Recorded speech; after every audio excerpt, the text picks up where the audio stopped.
Olá, meus queridos e minhas queridas, como vocês estão? Sejam todos bem-vindos a mais um encontro aqui nesse projeto massa, o Aprenda em 30 Minutos do Aprovação PGE. Eu sou a professora Mariana Costa e hoje nós temos mais um encontro de Direito Empresarial.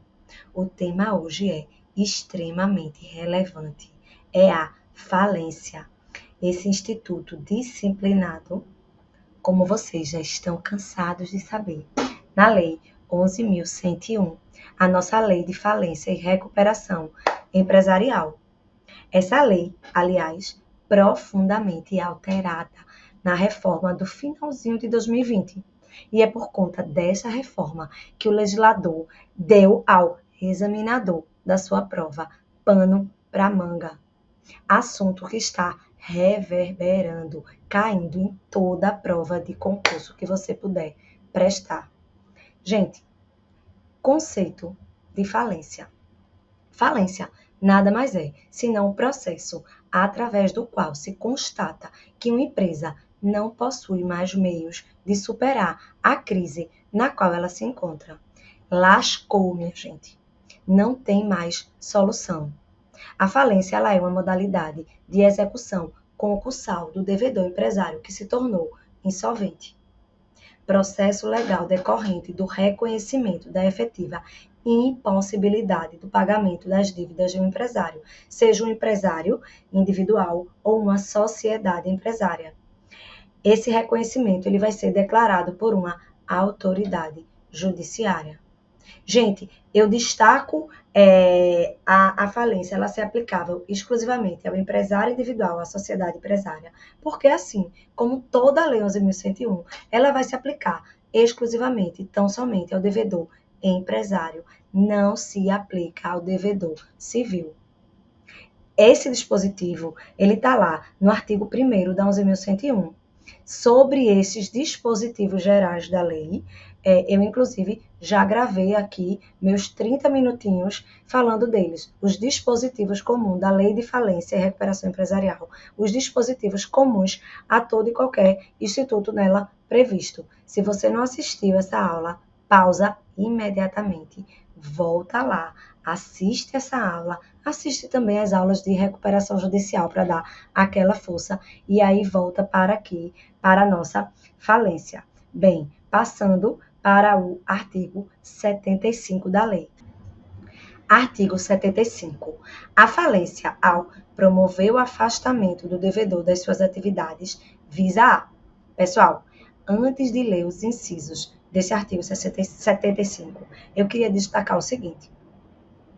Assim como eu já falei diversas vezes aqui, em outros vídeos, toda a legislação empresarial, ela precisa ser interpretada considerando o princípio basilar do direito empresarial, qual seja o princípio da função social da empresa, o papel relevante, primordial e indispensável da atividade econômica organizada no seio da economia de um país.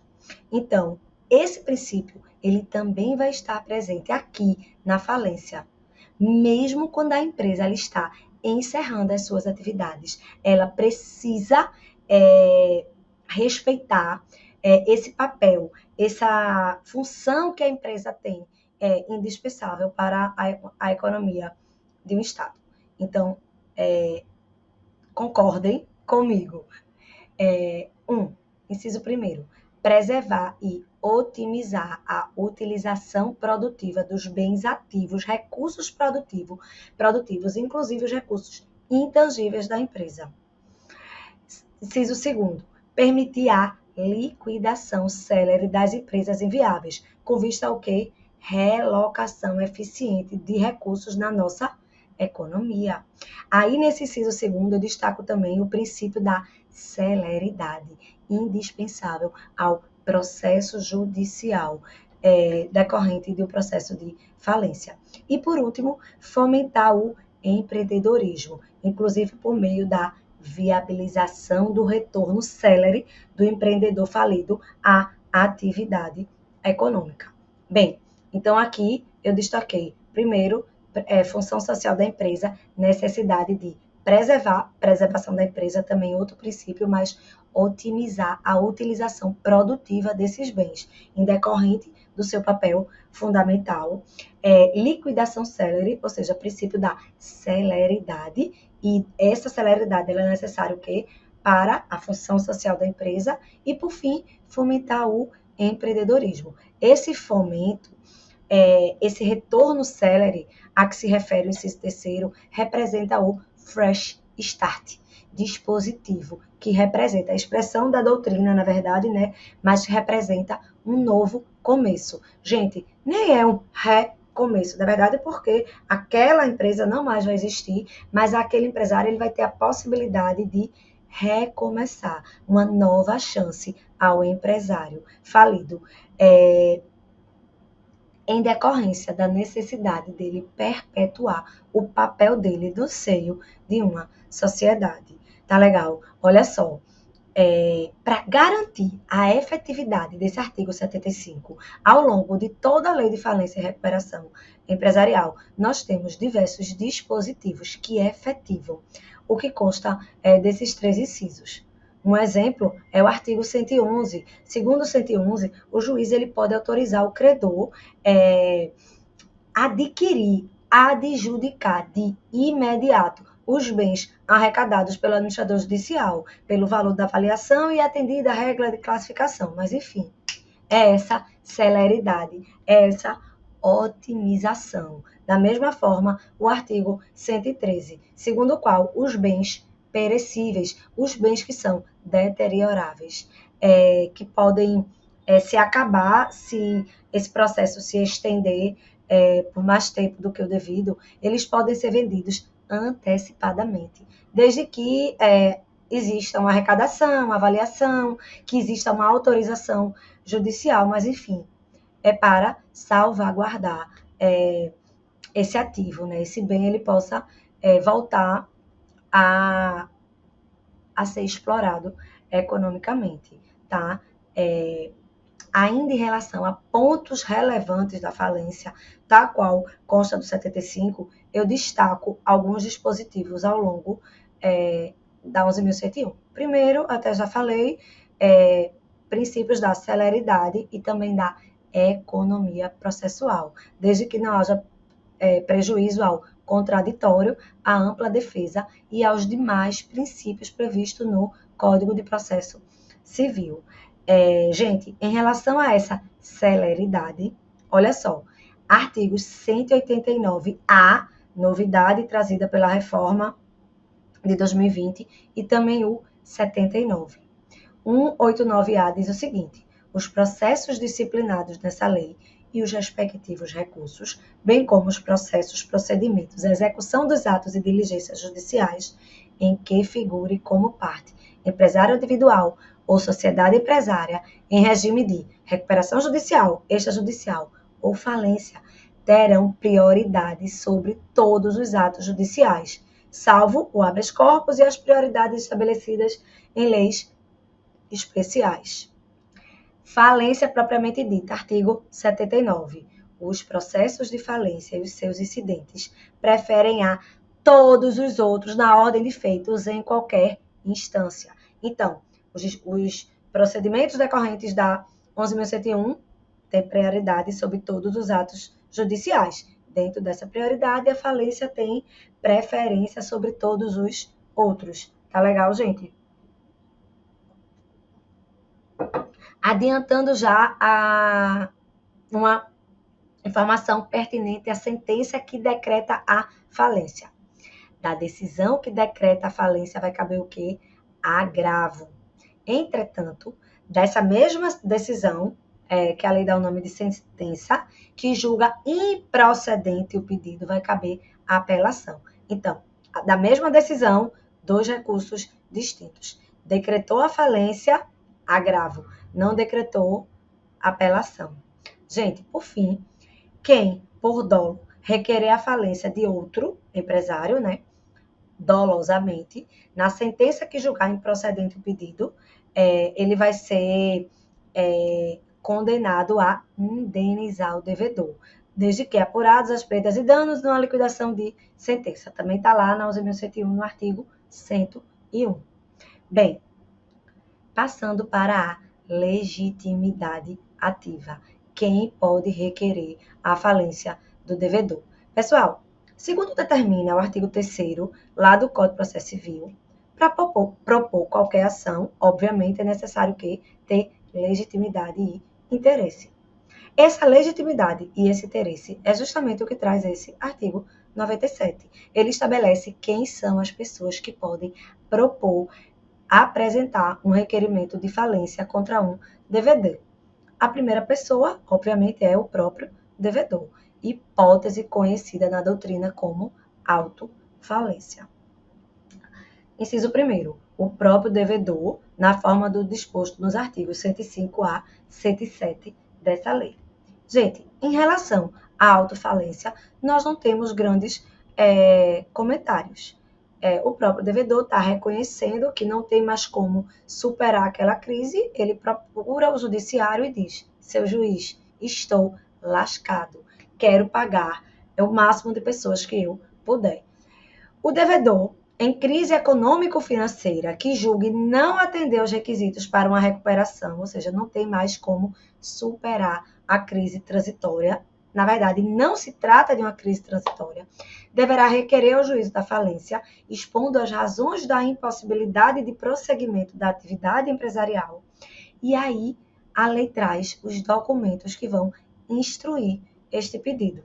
Exemplo, demonstrações contábeis referentes aos últimos 3 exercícios sociais, aí todos os documentos. Relação nominal dos credores, indicando endereço, importância, classificação do crédito, uma lista dos credores dele. É obrigação do devedor dizer a quem ele deve. Inciso 3º, relação dos bens que compõem o ativo dele, provar a condição dele de empresário, seja através do contrato social, seja através do estatuto. Se não houver, ele vai indicar pelo menos quem são os sócios, os endereços, vai indicar quem são os administradores dos últimos 5 anos. Enfim, a lei diz quais são os documentos necessários para que seja proposto este pedido. Da mesma forma, também pode propor o pedido de falência o cônjuge sobrevivente, ou seja, o sócio faleceu, a empresa está passando por maus bocados. O cônjuge, o herdeiro, o próprio inventariante do falecido, um cotista, um acionista do devedor, ou seja, a sociedade empresária não propôs, mas um cotista disse eu quero. Ele tem sim legitimidade, tá? Na forma da lei ou do ato constitutivo da sociedade. E, por fim, qualquer credor. Vamos entender quem vem a ser esse qualquer credor. Primeira informação relevante em relação a esse inciso 4º. Essa falência requerida pelo credor, ela não é incondicionada. Para que o credor ele demande um pedido de falência contra o devedor, ele precisa comprovar uma dentre 3 situações taxativamente previstas na 11.101.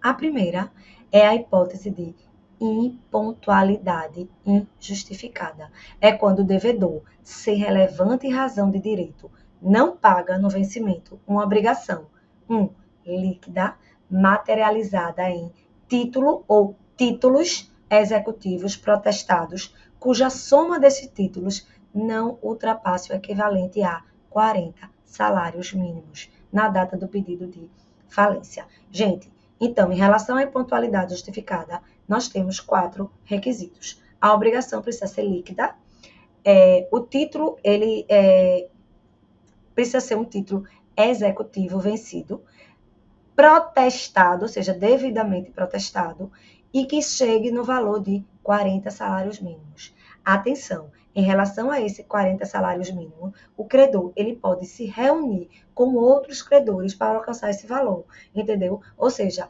possibilidade de um litisconsórcio ativo, tá?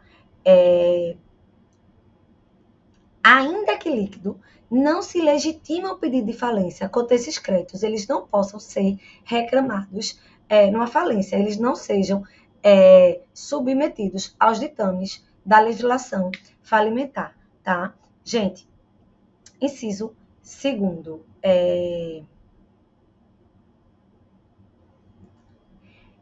execução frustrada. Veja, na primeira situação, nós temos os requisitos decorrentes de títulos vencidos e não pagos. Aqui, nós temos uma execução judicial. E aqui pode ser por qualquer quantia líquida não paga, não depositada, e não foram nomeados bens a penhoras suficientes dentro do prazo legal. Ou seja, aqui, meus queridos, é irrelevante o valor da dívida. Não precisa sequer ser um título protestado, desnecessidade de protesto. E vai haver, por consequência, a suspensão da execução individual. Certo, gente? Nessa hipótese, o pedido de falência ele vai ser instruído obrigatoriamente com uma certidão expedida pelo juízo, no qual se processa a execução frustrada. E, por fim, meus queridos, nós temos a falência requerida pelo credor em decorrência da prática de um ato de falência. Estamos diante de um rol taxativo de atos que, uma vez praticados pelo devedor, ensejam um pedido de falência. Olha só. Pratica qualquer dos seguintes atos, exceto se fizer parte de um plano de recuperação judicial.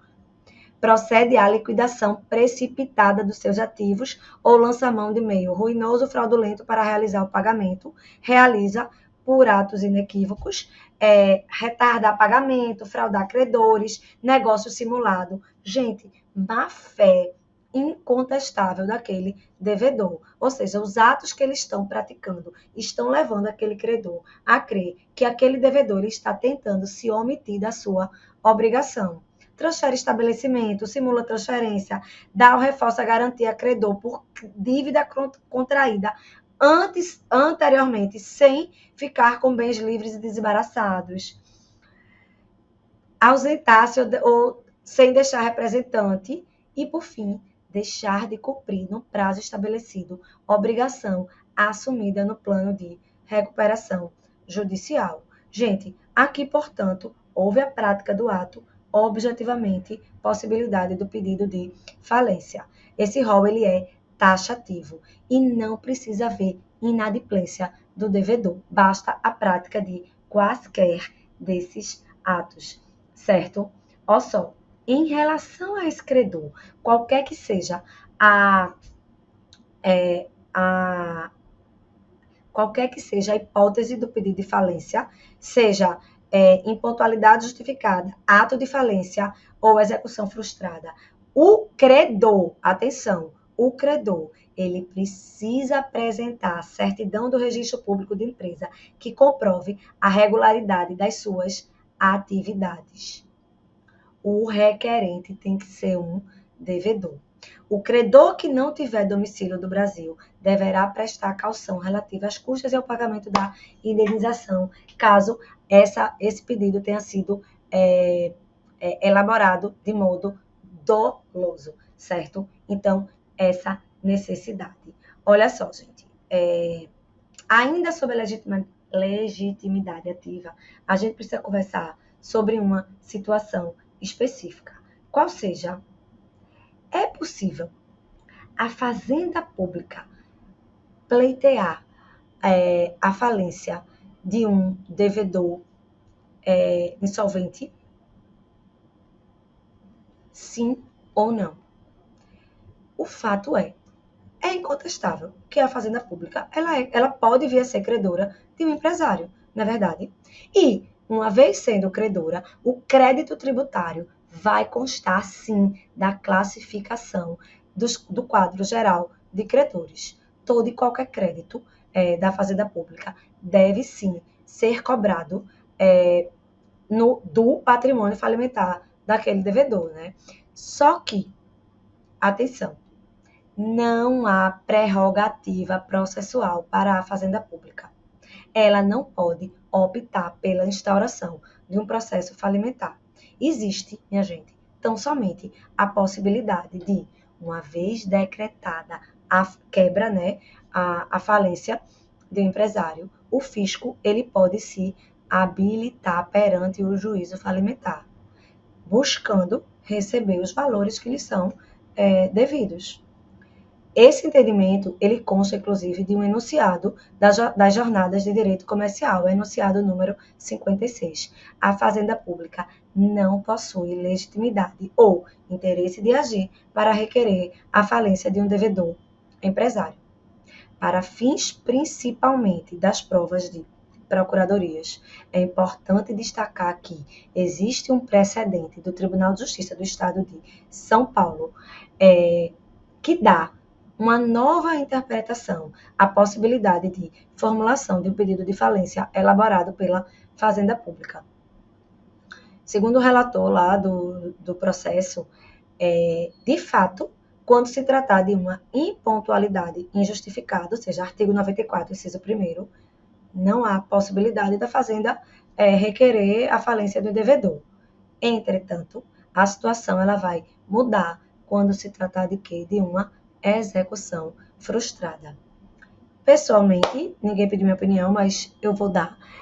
Eu concordo com esse entendimento, mas, para efeitos de prova, prevalece a ilegitimidade da Fazenda Pública e vamos aguardar as cenas dos próximos capítulos, né? Vamos aguardar os tribunais superiores se pronunciarem quanto este julgado, essa nova interpretação da 11.101. Meus queridos, queria conversar com vocês sobre essa alínea G. Quando o ato de falência é deixar de cumprir no prazo uma obrigação assumida no plano de recuperação judicial. Existia uma recuperação judicial em trâmite, essa recuperação, ela não foi, houve um plano de recuperação judicial, porém esse plano ele não foi o quê? Cumprido. Olha só, essa hipótese se trata da convolução da recuperação judicial em uma falência. E não é apenas o não cumprimento do plano que gera a possibilidade do próprio juiz da recuperação convalar, transformar aquela recuperação judicial em um procedimento de falência. O artigo 73 da lei, ele traz outras possibilidades. Primeiro, deliberação da Assembleia Geral de Credores, na forma do artigo 42. O que é isso? É quando existiu a convocação de uma Assembleia Geral de Credores e nesta Assembleia, mais da metade dos credores, né, do total de créditos presentes naquela Assembleia, eles votam, eles deliberam por essa convolução, pelo pedido efetivo de uma falência. Inciso 2º, não apresentação pelo devedor do plano de recuperação judicial no prazo do artigo 53. Qual é esse prazo? 60 dias improrrogáveis. Lá no processo de recuperação judicial, quando o devedor ele pede a recuperação judicial, ele tem um prazo de 60 dias para entregar o plano de recuperação judicial dele. Não entregando esse prazo, não entregando este plano de recuperação judicial, possibilidade de convolução em falência. Inciso 3º, quando o plano ele tiver sido rejeitado ou rejeitado expressamente após a realização de uma Assembleia Geral de Credores ou após todas as tentativas de aprovação deste bendito plano. Possibilidades, inclusive, vale lembrar, trazidas pela reforma. O plano foi rejeitado, mas houve a possibilidade de um plano apresentado pelos próprios credores, né? É o chamado plano alternativo. Quando o administrador ele concede aos credores um prazo de 30 dias para que ele apresente um plano. Não houve esse plano, não houve aprovação, mas uma situação que vai dar ensejo à convolução. E, por fim, quando não aplicado o disposto nos parágrafos dessa lei, rejeitado o plano de recuperação proposto pelos credores, na verdade, é a hipótese que eu acabei de trazer.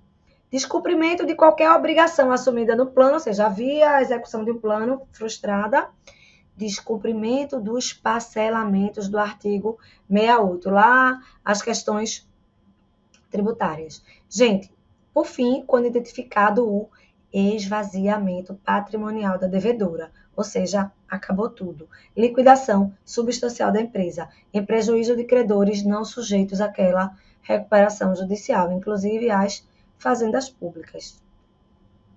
Gente, da análise de todas as hipóteses que eu trouxe aqui hoje para a decretação dessa falência, se conclui que a falência, em qualquer que seja a modalidade pleiteada, ela é baseada em uma insolvência jurídica.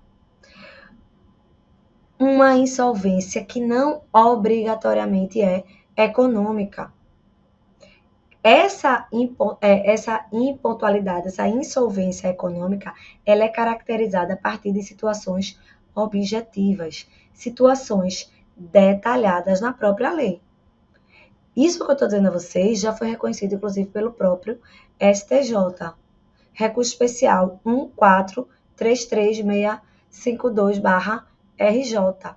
Não há de se falar em falência baseada exclusivamente em insolvência econômica. Por quê? Porque ao longo de todos esses dispositivos que eu trouxe, nós vimos que ela é objetiva. A prática de um desses atos, ainda que o devedor, ele tenha dinheiro em conta, mas ele deixou de pagar em pontualidade injustificada, enseja um pedido de falência.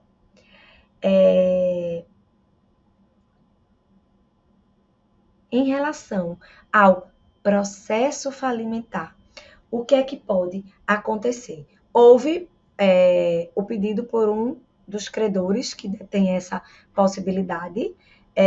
Ao ser citado, o devedor, ele tem algumas possibilidades para ele.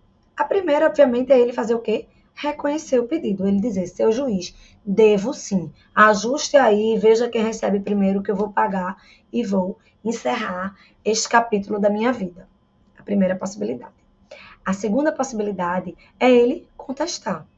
Essa contestação ela vai ser no prazo de 10 dias corridos. Todos os prazos da 11.101 são contados em dias corridos, tá? Bom lembrar disso. Terceira possibilidade. No prazo da contestação, o devedor ele vai realizar o seu depósito elisivo, ou seja, vai depositar o valor correspondente ao total do crédito. Esse valor acrescido de correção monetária, juros, honorários advocatícios. Nesse caso, a falência ela não vai ser decretada. O juiz ele vai deixar de decretar a falência e ele vai agora ouvir as partes e analisar o que ele tem em relação ao valor do débito existente ou inexistente, né? Caso julgado procedente o pedido de falência, o juiz ele vai ordenar o levantamento do valor pelo autor. Negado, obviamente, o pseudo devedor ele vai levantar o valor que ele depositou. E, por fim, também no prazo dessa contestação, o devedor ele vai dizer o seguinte, seu juiz, estou passando por uma crise, mas eu acredito que eu tenho o quê? Condições de superá-la. Por essa razão, ao invés de decretar minha falência, o senhor poderia, por favor,